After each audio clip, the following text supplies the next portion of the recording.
Okay, so here's the boat. It's 2002 Mastercraft X-Star. We'll start with the trailer and the exterior, and then we can go around to the inside of it. So first off, it's got a swivel tongue, which is nice if you want to save, 12 or 18 inches off in your driveway space.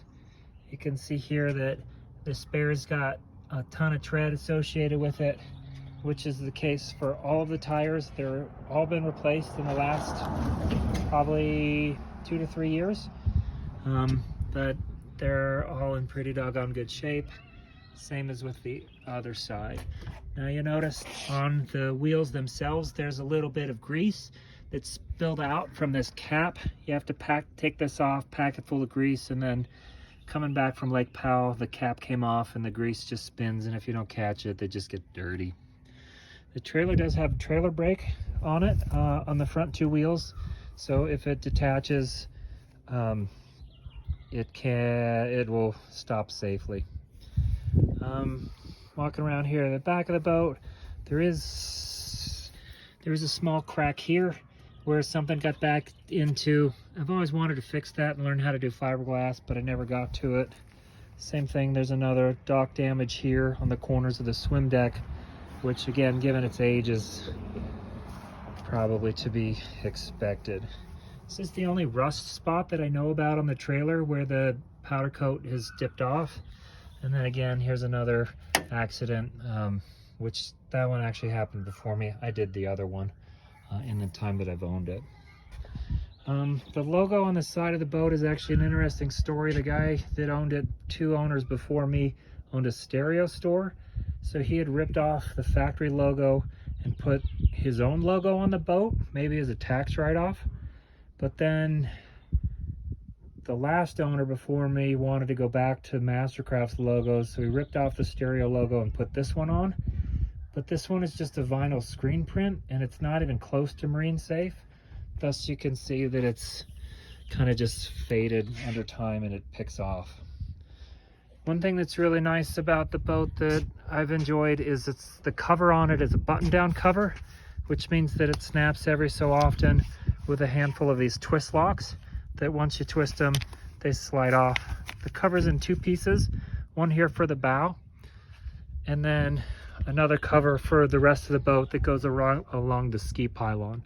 The cover's fantastic, it's waterproof. However, because it is aftermarket, if you don't put a pole in the middle of it right here, water will pool behind here unless you have something holding it up.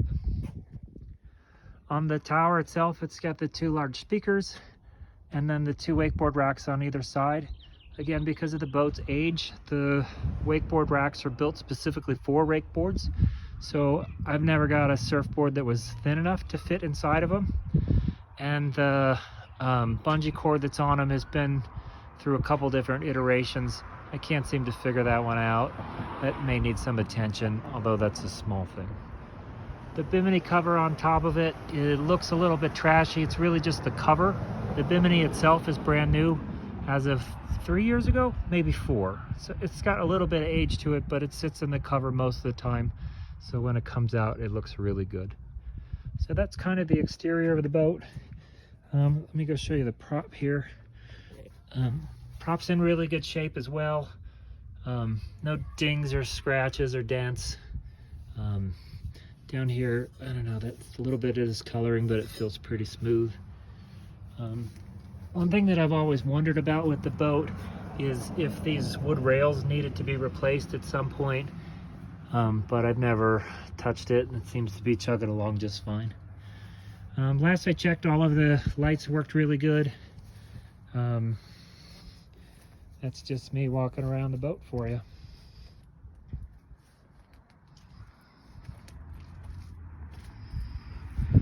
This is something that I replaced. You can see where it's black here and gray here. I found a replacement for this because the rubber had been ripped off. And when I bought it, I didn't buy a section long enough to cover the whole thing. You can see there's a gap here and there's a gap here. So I wanted to be right at the front because that's where you hit stuff if somebody else is driving, really. Okay, I'll take the cover off and send another video.